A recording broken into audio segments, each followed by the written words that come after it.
തലേ ദിവസം വെള്ളത്തിലിട്ട് വെച്ച മല്ലിയാണിത്.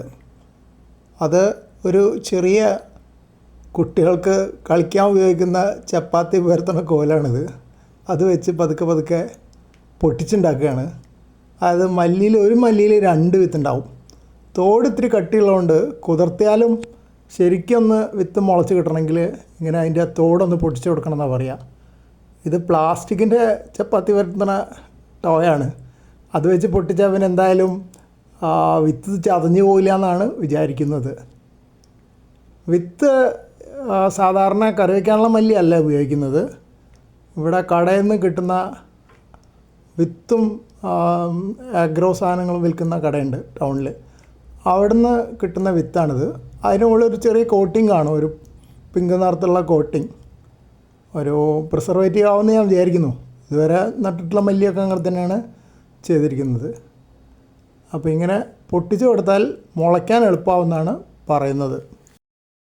ചെടിച്ചട്ടികളിലാണ് മല്ലി നടാൻ ഞാൻ ഉദ്ദേശിക്കുന്നത്. നിലത്ത് നട്ടിരുന്നപ്പോൾ ഒക്കെ എന്ത് പറ്റിയെന്ന് വെച്ച് കഴിഞ്ഞാൽ ഒരുപാട് മഴ പെയ്തപ്പോൾ ചളിയൊക്കെ തെറിച്ച് മല്ലിയിലകളൊക്കെ ചെളിയായപ്പോൾ ഉപയോഗിക്കാൻ തോന്നിയില്ല. മാത്രമല്ല നല്ലോണം മഴ പെയ്തപ്പോൾ എല്ലാം നശിച്ചു പോയി. വേനലായിരുന്നപ്പോൾ ഉണങ്ങിയും പോയി. അങ്ങനെ 2 തരത്തിൽ പറമ്പിൽ നട്ട മല്ലിക്കൃഷി ശരിയായില്ല. പക്ഷേ മുമ്പ് ചെടിച്ചട്ടിയിൽ നട്ടപ്പോൾ നല്ലോണം ഇലകളൊക്കെ ഉണ്ടായിരുന്നു. കുറേ കറിക്ക് ഉപയോഗിച്ചു. പിന്നെ മല്ലി പൂത്തിട്ട് മല്ലി ഉണ്ടാവുകയൊക്കെ ചെയ്തിരുന്നു. പക്ഷേ പിന്നെ അതിൻ്റെ വിത്ത് നട്ടിട്ട് ശരിയായില്ല. അപ്പോൾ അതുകൊണ്ട് ആ പരീക്ഷണം ഇനിയില്ല. വിത്തുണ്ടാക്കാൻ ശ്രമിക്കുന്നില്ല. മല്ലി കായ്ക്കാനും നിർത്തില്ല. മല്ലി വളർന്നു കഴിഞ്ഞാൽ വീട്ടിലെ ആവശ്യത്തിന് മല്ലിയിലയായിട്ട് ഉപയോഗിക്കാനാണ് ഇത്തവണ ഉദ്ദേശിക്കുന്നത്. അപ്പോൾ ചെടിച്ചട്ടികളിലൊക്കെ ഇങ്ങനെ ഗ്രൂ ഉണ്ടാക്കി ചെറിയ ചെറിയ ചാലുകളുണ്ടാക്കി, എന്നിട്ട് ആ ചാലുകളിലാണ് മല്ലിവിത്ത് വിതയ്ക്കാൻ ഉദ്ദേശിക്കുന്നത്. മുൻപേ പോട്ടിംഗ് മിക്സും നിറച്ചിട്ടുള്ള ചട്ടികളാണിത്. പോട്ടിംഗ് മിക്സിൽ എനിക്ക് തോന്നുന്നത് ചകിരിച്ചോറും കുറച്ച് മണ്ണും കുറച്ച് ചാണകപ്പൊടിയൊക്കെയാണ് ഉണ്ടാവുക. മുമ്പ് വേറെ കൃഷി ചെയ്തിരുന്ന ചട്ടികളാണ്.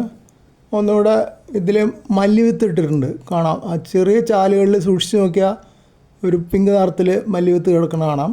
പിങ്ക് നിറം മല്ലിയുടെ ഒറിജിനൽ കളറല്ല, അതിൻ്റെ മുകളിൽ ആ പ്രിസർവേറ്റീവ് ഉണ്ടെന്നാണ് എനിക്ക് തോന്നുന്നത്. കാരണം വെള്ളത്തിലിട്ട് കഴിയുമ്പോൾ ആ ഒരു ചുവപ്പ് കലർന്ന നിറം വെള്ളത്തിന് വരാറുണ്ട്. അപ്പോൾ അത് പ്രിസർവേറ്റീവ് ആയിരിക്കണം. മല്ലി വിത്ത് കേടാവാതിരിക്കാനാണ് എന്ന് ഞാൻ വിചാരിക്കുന്നു.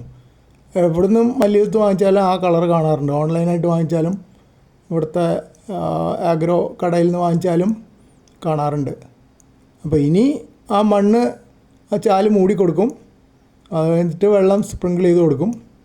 പിന്നെ ഒരു കാത്തിരിപ്പാണ്. ചിലപ്പോൾ മല്ലി മുളയ്ക്കാൻ 1 മാസം വരെയൊക്കെ കാത്തിരിക്കേണ്ടി വരാറുണ്ട്.